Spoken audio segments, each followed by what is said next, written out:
قلب عرفان میں خوش آمدید۔ یہ چینل اسلام کے علم، اچھی باتوں اور روحانی ہدایت کا سفر ہے۔ دل کو سکون اور زندگی کو بہتر بنانے کے لیے ہمارے ساتھ جڑیں۔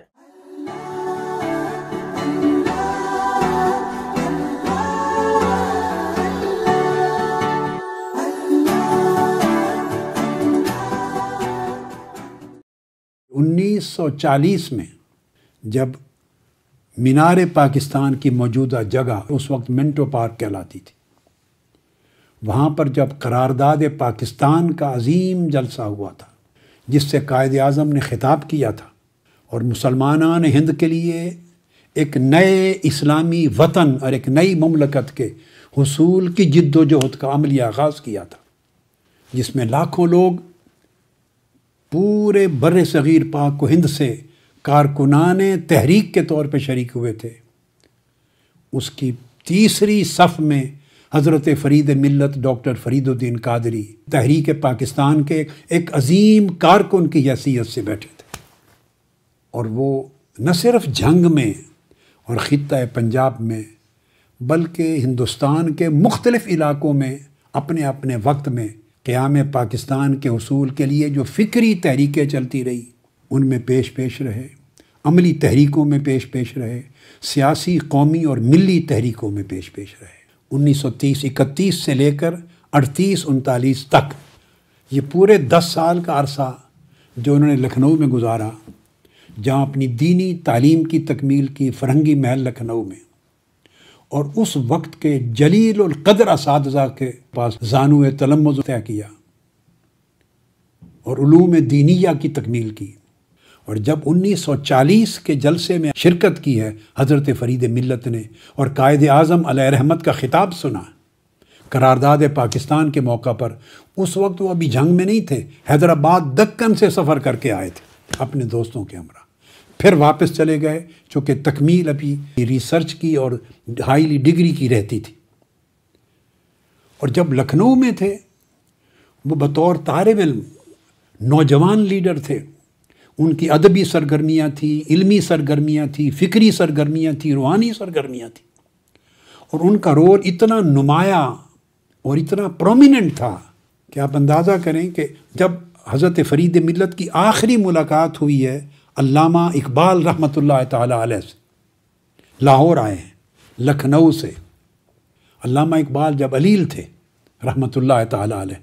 اور ڈاکٹرز نے ملاقاتیں بند کر دی تھی ان کی وفات سے قبل، آخری مہینوں کی بات ہے، ایک نوجوان لکھنؤ سے آتا ہے، کسی کو ملاقات کی اجازت نہیں ہے، ڈاکٹرز نے بین کر رکھا ہے، انہوں نے اپنا نام اندر بھجوایا خادم کے ذریعے کہ حضرت علامہ کو اطلاع کریں لکھنؤ سے فرید الدین آیا ہے۔ علامہ اقبال اٹھ بیٹھے رحمۃ اللہ تعالی علیہ، فوری بلا لیا، 1.5 گھنٹے کے قریب نشست رہی، علامہ اقبال نے اتنی شفقت کی۔ اس سے ایک اندازہ ہوتا ہے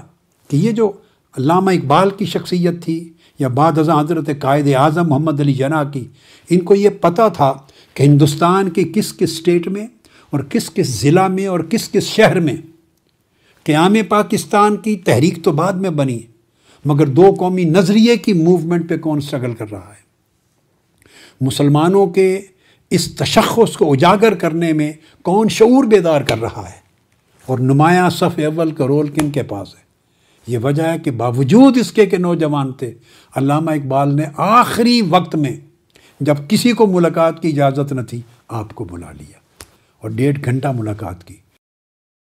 بسم اللہ الرحمن الرحیم، یاسین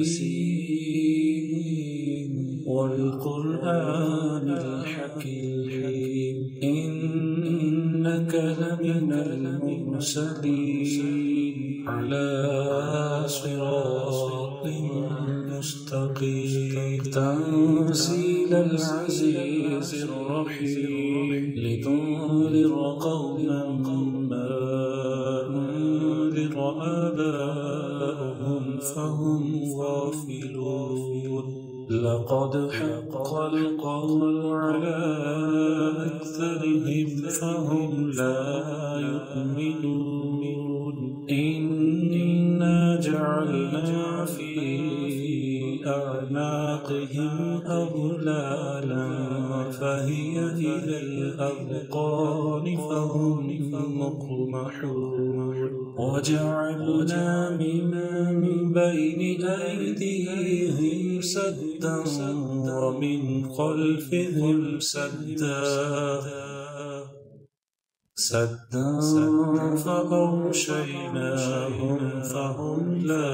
يبصرون وسواء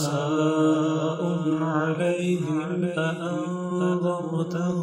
أم لم تنذرهم لا يؤمنون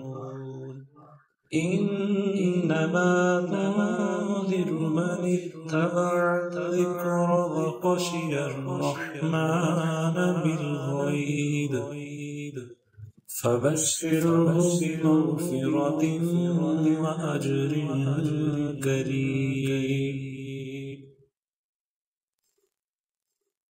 إنا نحن نحيي الموتى ونكتب ما قدموا وآثارهم وكل شيء أحصيناه في